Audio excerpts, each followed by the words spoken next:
EPS 12 pertemuan tak diinginkan.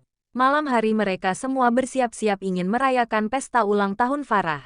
Mas, memangnya kita mau merayakannya di mana? Tanya Nia saat mereka sedang bersiap-siap. Ya tentu saja di suatu tempat.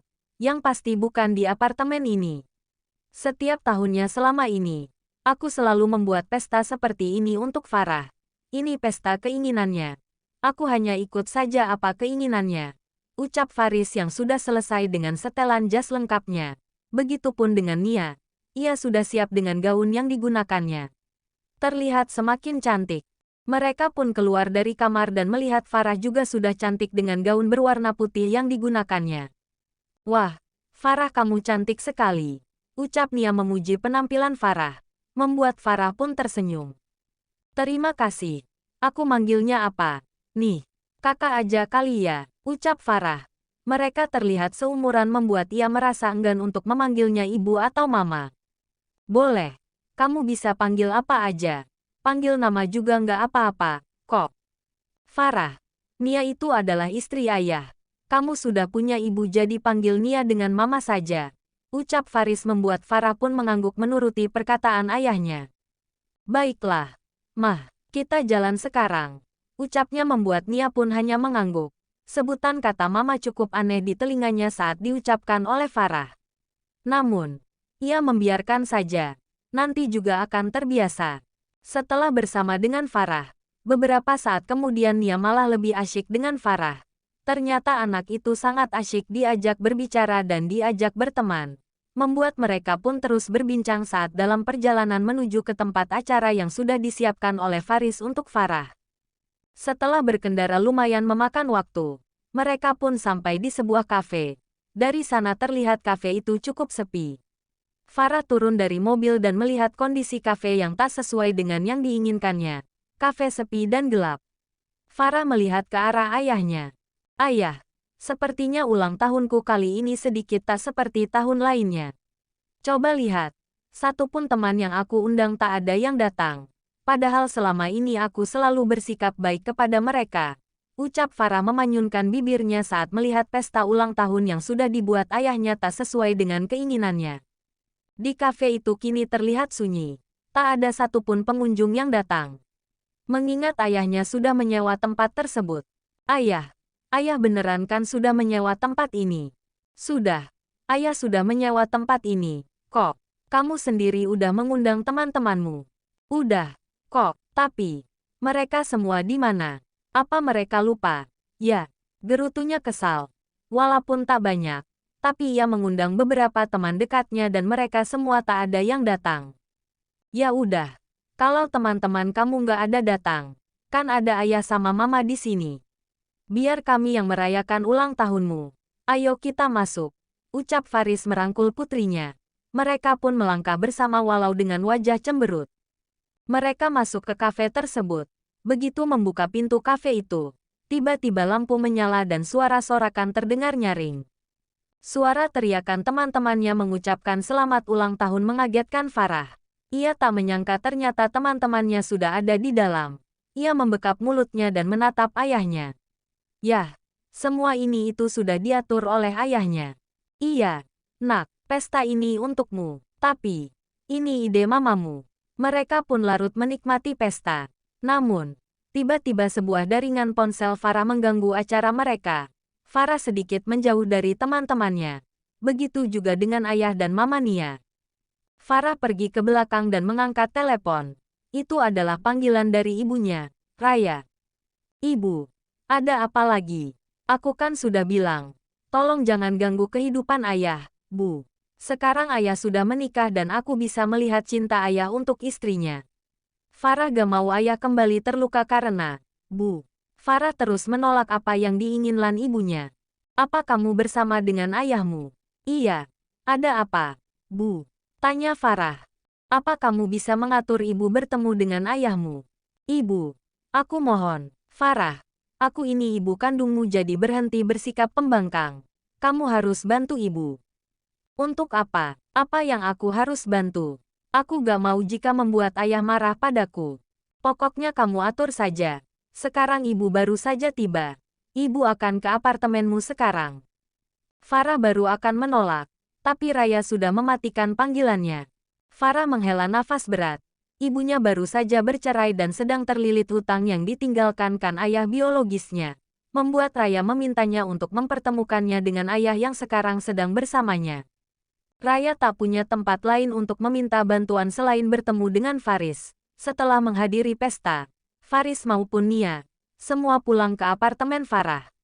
Namun, saat sampai di apartemen, Faris dan Nia yang tadinya masih saling bercanda dan tertawa bersama, menghentikan langkah mereka saat melihat di ruang tamu ada Raya yang duduk dan menatap mereka sambil menyilangkan kakinya. Begitu juga dengan Tita, anak kedua dari Raya, adik Farah yang masih duduk di bangku SMA. Ayah, lirih Tita. Ia sangat merindukan ayahnya. Namun, ia tahu jika ayahnya bukanlah ayah sebenarnya dan saat mereka bercerai dulu usia Tita belum sebesar Farah, membuat dia masih ragu untuk langsung menyapa ayahnya. Tita, ayo sini, ucap Faris memanggil putrinya. Membuat Tita pun tersenyum dan langsung menghampiri ayahnya. Memeluk ayahnya dengan sangat erat sama dengan Farah. Faris jarang menemui mereka, tapi ia tak pernah lupa memberikan uang jajan untuk mereka dan komunikasi mereka juga sesekali tetap terjalin. Walau tak seakrab waktu mereka masih menjadi anak-anak Faris sebelum perceraian terjadi di antara Faris dan Raya. Sama halnya dengan Raya, Tita juga sudah tahu jika wanita yang di samping Farah saat ini adalah istri baru ayahnya. Tita pun menghampiri Nia. "Hai, Kak, aku Tita," ucapnya mengulurkan tangan. Tita memanggilnya dengan sebutan kakak karena melihat Nia yang masih sangat muda. "Hai, aku Nia, senang bertemu denganmu, Tita," ucapnya menyambut uluran tangan adik dari Farah. "Tita, kamu panggilnya Mama aja, ini Mama." "Aku juga memanggilnya Mama. Mama orangnya baik kok," ucap Farah saat adiknya terlihat ragu untuk menyapa Nia. "Tita, kenapa kamu nggak bilang jika mau ke sini dan ibu mau ke sini juga?" tanya Farah dengan suara pelan. "Tadinya aku mau bilang, Kak, tapi ibu tak mengizinkan aku. Mana berani aku membantah ibu," lirih Tita. "Ya, sudah, kita ke kamar," ucap Farah menarik Tita masuk ke kamarnya. Sedangkan Nia hanya berdiri di belakang Faris saat Raya berjalan menghampiri mereka. Nia bisa melihat jika suaminya terlihat tak suka dengan kedatangan mantan istrinya itu. Raya dengan senyuman menghampiri Nia, melewati Faris. Faris tak mau menatapnya. Faris bahkan langsung masuk ke dalam kamar saat Raya melewatinya. "Perkenalkan, aku Raya. Aku rasa kamu sudah tahu siapa aku kan? Aku mantan istri dari Faris suami kamu," ucap Raya dengan masih terus tersenyum. "Iya, Mbak, aku tahu. Senang berkenalan dengan Mbak. Ya sudah, aku ke kamar dulu ya. Aku mau istirahat, nanti kita bicara lagi," ucap Nia. Ia pun berjalan masuk ke kamar dan mengunci pintunya. Nia menghampiri Faris yang duduk di sisi tempat tidurnya. Walaupun Faris tak manggilannya, Nia yakin suaminya itu menginginkannya ikut bersamanya dan tak menghiraukan keberadaan dari mantan istrinya itu, wanita yang sudah diceraikannya beberapa tahun yang lalu. Apa sih yang dilakukan wanita itu di sini? Mengapa Farah tak bilang jika ibunya akan datang? Ucap Faris dengan nada kesal membuka dengan kasar bajunya. Sepertinya Farah juga nggak tahu, Mas. Kalau ibunya akan datang, jangan menyalahkan Farah. Mungkin Mbak Raya juga nggak tahu jika kita ada di sini, ucap Nia. Itu tak mungkin. Raya selalu tahu jika tiap tahunnya aku akan datang ke sini untuk merayakan ulang tahun Farah. Setelahnya terkadang seminggu sesudahnya baru dia datang bersama dengan suaminya. Tapi, mengapa suaminya tak datang dan ia datang lebih cepat? Gerutu Faris yang kini sudah membuka baju dan masuk ke kamar mandi. Nia hanya melihat punggung suaminya yang menghilang di balik kamar mandi. Ada rasa aneh di hatinya jika memang suaminya itu sudah merelakan masa lalunya, mengapa dia harus marah saat bertemu dengan Raya kembali. Ia tak bersikap biasa saja.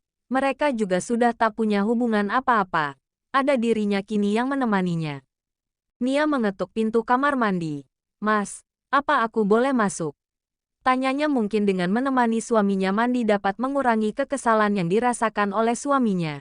Nia bisa melihat raut wajah kekesalan itu. Pintu kamar mandi itu pun terbuka dan sebuah tangan kekar langsung menarik Nia dan mereka pun mandi bersama dan benar saja itu bisa mengurangi rasa kesal di hati Faris. Nia terus membujuk agar suaminya itu tak marah dan menganggap pertemuan itu biasa saja. Meyakinkan jika cinta mereka tak akan goyah dan tak akan terganggu walau kedatangan Raya. Malam itu Faris dan Nia tak keluar dari kamar. Mereka mengabaikan keberadaan Raya yang sesekali mengetuk pintu kamar mereka dan mengatakan jika ia ingin bicara penting.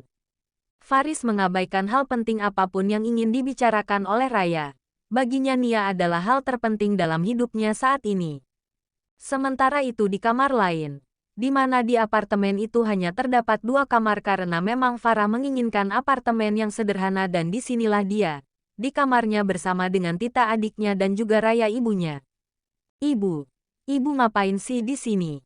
Jika ibu ingin mengganggu ayah, Farah sarankan ibu jangan berniat seperti itu. Jika memang ibu membutuhkan bantuan ayah, biar Farah dan Tita yang coba berbicara pada ayah. Kami akan mencoba bicara baik-baik. Kalian diam saja.